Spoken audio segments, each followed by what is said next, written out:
Come on, Meg, strong finish, buddy. Hard to the finish.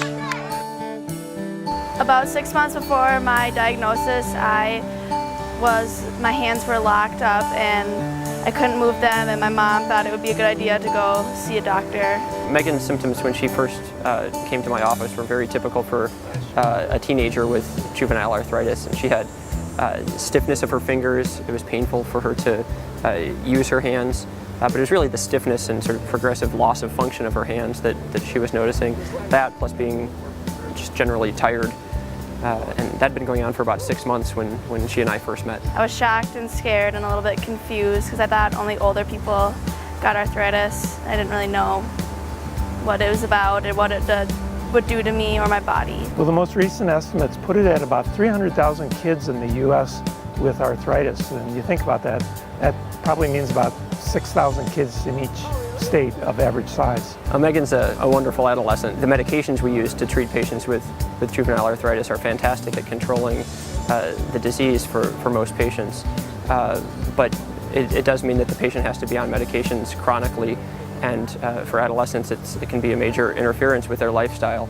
And Megan has had a wonderful attitude through all of this, a very positive attitude. Before I was diagnosed with arthritis, it was still really hard to keep up with all of my athletics and schoolwork and everything, and now when I was diagnosed, it makes it a lot harder, and I have to work a lot harder just to get back to where I was before.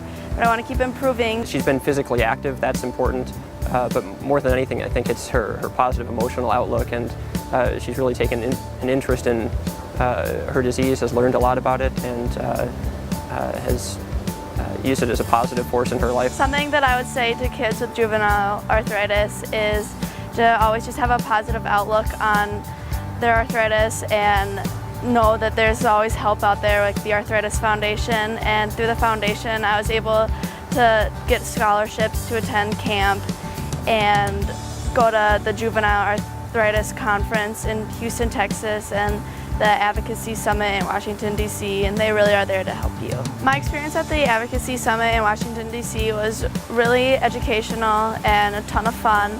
I learned a lot about the Arthritis Prevention, Control, and Cure Act and what it did and how it would affect everybody living with arthritis. My favorite things to do while I was at Camp MASH were just to hang out with all the friends and people that are going through the exact same thing that I am. Just learning about other people too and what they do with their arthritis and relaxing and just having fun. We still don't understand ultimately what causes arthritis, whether it's in children or adults. We know that it's an autoimmune disease. I see kids where their immune system is attacking their joints, and I help them get back into sports and dance and other fun things. There's a need for a lot more people to be trained in pediatric rheumatology. We need expert doctors, nurses, and other professionals.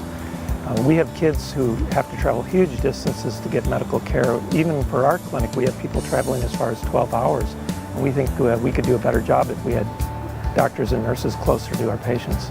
I'm a new investigator, and I've only been at the University of Minnesota for 2 years. To have funding from foundations like the Arthritis Foundation to get things started, it allowed me to hire an additional technician in my lab and just get more work done, and it's really gotten my lab off to a great start, so I'm very appreciative.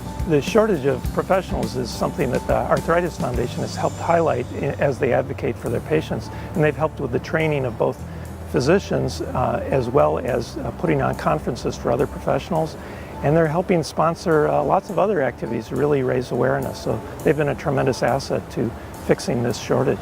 The Arthritis Foundation's a fantastic organization for promoting awareness of arthritis, promoting research in arthritis, and it really depends on the commitment of donors like yourselves to keep foundations like this going. Everything we do is to help take care of kids better, and we need all the help we can get.